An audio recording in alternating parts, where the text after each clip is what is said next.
Da janela da sala, eu avisto um grande prédio que intercala varandas com luz antiga e luz moderna. Uma grande torre de muitos andares, com suas lâmpadas brancas e amarelas. Daqui da onde eu tô, eu conto uns 20, mas tem uns andares mais baixos que eu não consigo enxergar, porque tem uma árvore que cobre uma parte do prédio. Então talvez até tenham mais. Já pensei algumas vezes em ir na portaria me informar, mas acho que prefiro ficar inventando números. Tem uma varanda nesse prédio que eu fico olhando todos os dias. É a casa que escolhi daqueles infinitos andares. Moram 2 senhoras lá que pegam sol todas as manhãs e todas as tardes.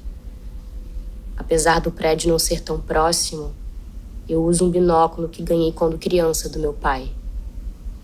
Eu tenho essa mania de espiar desde nova, e várias vezes já me puseram como fofoqueira. Mas insisto, não é sobre isso. Eu não sei se as senhoras são grandes amigas, irmãs ou um casal. A verdade é que eu não sei quase nada da vida delas. Mas aquelas 2 fazem parte do meu cotidiano. E quando viajo, sinto mais saudade delas do que de muitos amigos meus. Um dia, chegando na padaria, vi que elas estavam lá e eu gelei. Não estava preparada para estar tão perto de pessoas que eu observo todos os dias e temi que nessa aproximação alguma coisa da esfera que criei se rompesse. Se porventura tivéssemos que trocar algum com licença, ou se me encontrasse próxima o suficiente para escutar as 2 conversando, o tom de suas vozes e a intenção que colocavam se expressar. Eu fiquei parada durante um tempo, então atravessei a rua. Tornei a observá-las de longe, como já estou acostumada. Eu nunca me habituei com a ideia de ouvir tão perto o som de pessoas que são tão distantes de mim. Minha infância foi em uma casa no mato, longe da cidade, e não dava para escutar barulhos humanos, a não ser os nossos, que eram produzidos ali dentro. E esses venciam todos.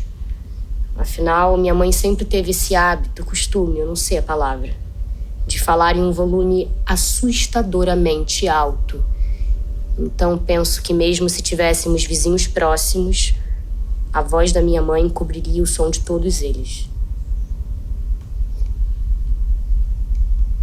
Eu morei nessa casa no mato durante muitos anos, e apesar desse tempo todo, quase não tenho lembranças de lá. Parece que no primeiro dia que entrei aqui, essas memórias se foram para dar espaço para essa outra casa.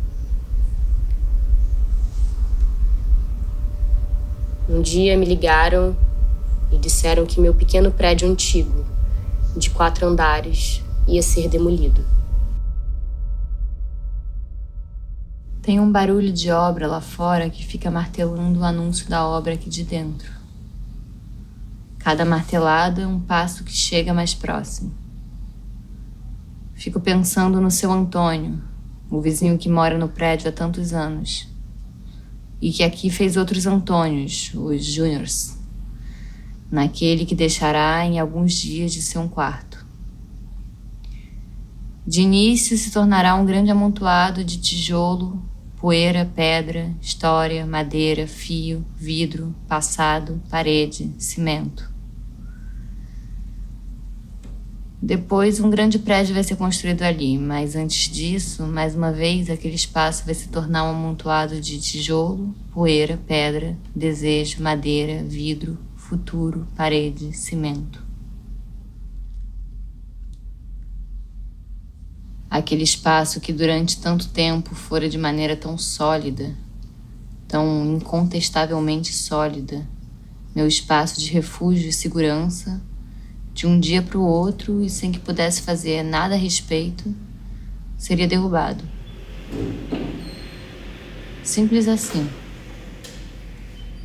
Me lembro da sensação Toda vez que saía da casa, de olhar para ela e receber um olhar em retribuição, como que dizendo que garantia que quantas vezes eu a deixasse, ela estaria ali, me esperando quando eu retornasse, pois éramos cúmplices. Ela, como poucos, me transmitia a confiança da concretude, da força de estar ali, existindo, e sempre disposta a me receber acima de tudo.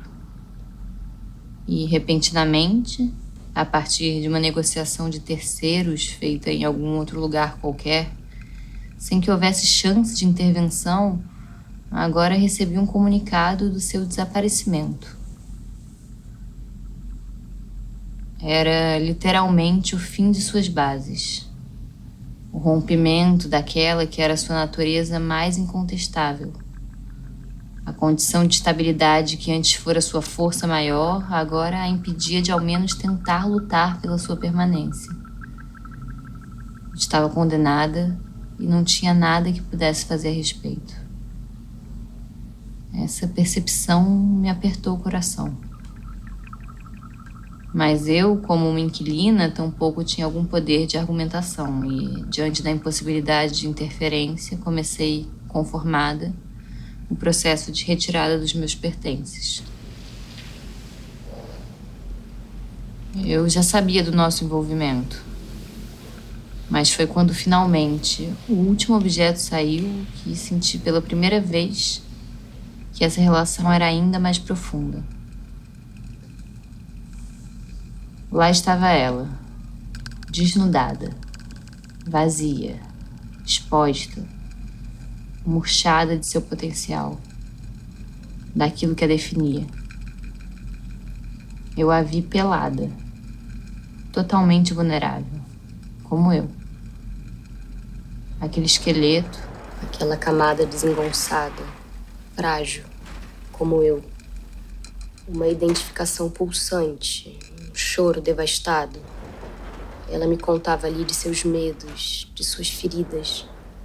Senti uma espécie de compaixão e percebi que eu deveria ajudar a casa.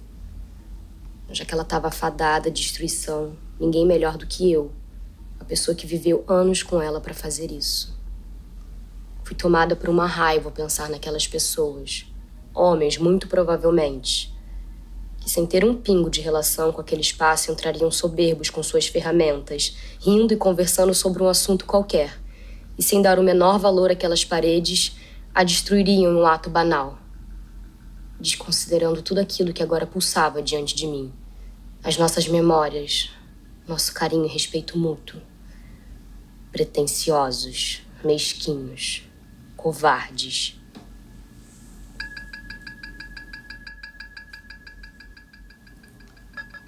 Isso me fez lembrar que não fazia muito tempo que havia cruzado na esquina da minha rua com a Ana, filha da Margarete, minha professora do ensino fundamental. E ela me contara que a mãe morava na tal torre modernosa que eu sempre ficava a observar. Na escola, ela era muito calma e não perdia a paciência nem com uma turma abarrotada de adolescentes que se degladiavam para ver quem fazia mais barulho. Eu sempre achei muito curioso ela não se abalar com nada e conseguir manter aquela calma e tranquilidade, bem diferente de todos os outros professores que, na tentativa de nos silenciar, gritavam ainda mais alto. A Ana tinha uma bolsa na escola porque a mãe era funcionária, mas para manter a bolsa ela tinha que ter notas muito boas e por conta disso era meio excluída e vivia com a cara enfiada nos livros. Um dia no recreio sentei ao seu lado e perguntei o que a mãe dela fazia para manter aquela calma absurda. A menina me ignorou durante um longo tempo, se mantendo dentro dos livros. Mas depois de alguma insistência, me olhou com aqueles olhos miúdos e respondeu sem piscar. Ela mata filhotes de gatos. Desde então, iniciei um denso processo de despedida, intercalando momentos de carinho e momentos deliciosamente violentos. Uma experiência rara se poder destruir a própria casa. Um pequeno prazer com o espaço que eu habito e que por muitos anos eu cuidei com tanta delicadeza. E que agora destruo com delicadeza semelhante. A mesma intenção que constrói, destrói. Esse tanto de memória que vai virar em tudo. Esse tanto de entulho que é memória. Tudo vira arquivo. Comecei batendo suavemente a porta do banheiro. Depois caminhei até a cozinha e fui me preparando para bater com o máximo de força que eu poderia aquela outra porta. O barulho foi gigante. E eu fiquei sem graça na hora. Mas me confortei, pensando que, bem provavelmente, os vizinhos iam achar que um vento fez a porta bater.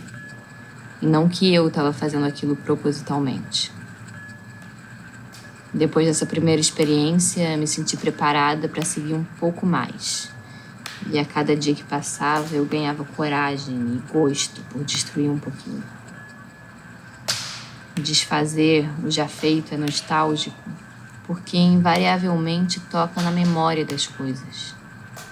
Criar movimento retrógrado parece furar uma lógica de continuidade e tempo linear. Para nós ainda sou esquisito, doído.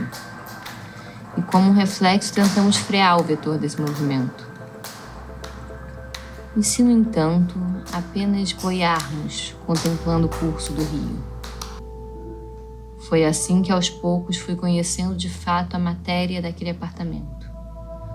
Ao vê-lo cru, sem aquelas tantas camadas de coisas que o faziam criar narrativas antropocêntricas, sempre pautadas nos desejos humanos de conforto, ou estética, ou funcionalidade.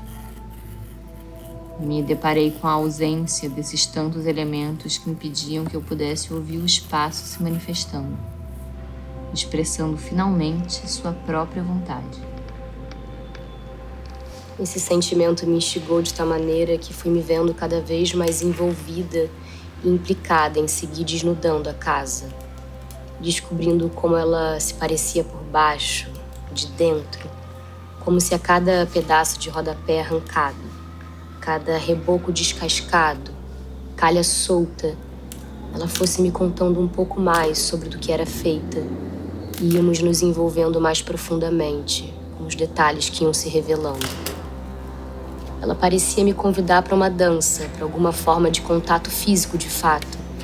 Ela me propunha que a experimentasse de outras maneiras, em outras posições, como que me chamando para um jogo de descoberta, que de alguma forma tinha um tom promíscuo.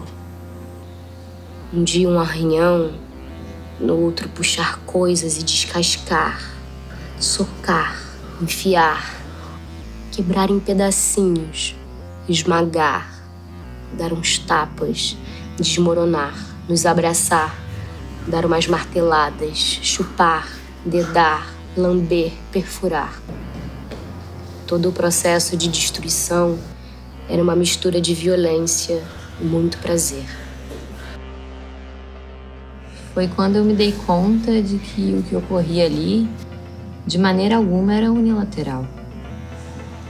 Percebi que meu discurso de ajudar a casa em processo de despedida era absolutamente raso e enganoso, pois não se tratava de algo que eu estava fazendo por ela, e sim uma relação mútua que acontecia. E eu acho que ali, vendo ela tão desolada, prestes a ser destruída, eu me apaixonei.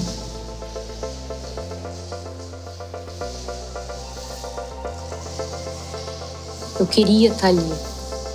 As horas iam passando e seguimos em nossa dança. O tempo parecia se subdividir em cada momento que vivíamos lá. E nessa dinâmica íamos nos mapeando cada vez mais, catalogando cada parte de nossas próprias naturezas que acontecia uma coreografia, que criava um desenho que ali se manifestava. Por ser móvel, fragmentada e prover de músculos e articulações, eu rolaria a me esgueirar nas paredes, alterando minha direção. Por ser sólida, fixa, e de superfície lisa e reta, ela se colocaria a respaldar meu movimento, me apoiando e impulsionando para que ele pudesse continuar.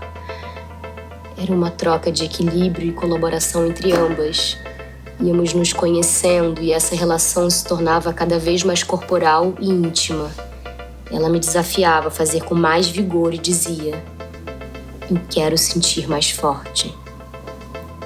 A essa altura, a bateção de portas já superava qualquer escrúpulo, e eu sequer me lembrava que, apesar de já bem mais vazio, o prédio ainda tinha 2 apartamentos ocupados por vizinhos ainda fazendo a mudança. Ao contrário, eu queria que eles escutassem. Queria que soubessem que eu estava lá embaixo, batendo as portas da casa. Que eu, com os meus dedos habilidosos, agarraria e as arremessaria, contrapondo com o pulso da minha outra mão, que permitia que meu corpo girasse em cima dos meus glúteos e, novamente, lançasse a porta. Essa, por sua vez, mediante ao impulso e o embalo, usaria de suas dobradiças para ganhar velocidade e força ao ir de encontro à parede e ao batente. A parede, o rodapé, a parede, o batente, a parede, o rodapé, a parede, o batente. Então uma hora aconteceu. Transamos. Eu e o espaço. Minha casa e eu.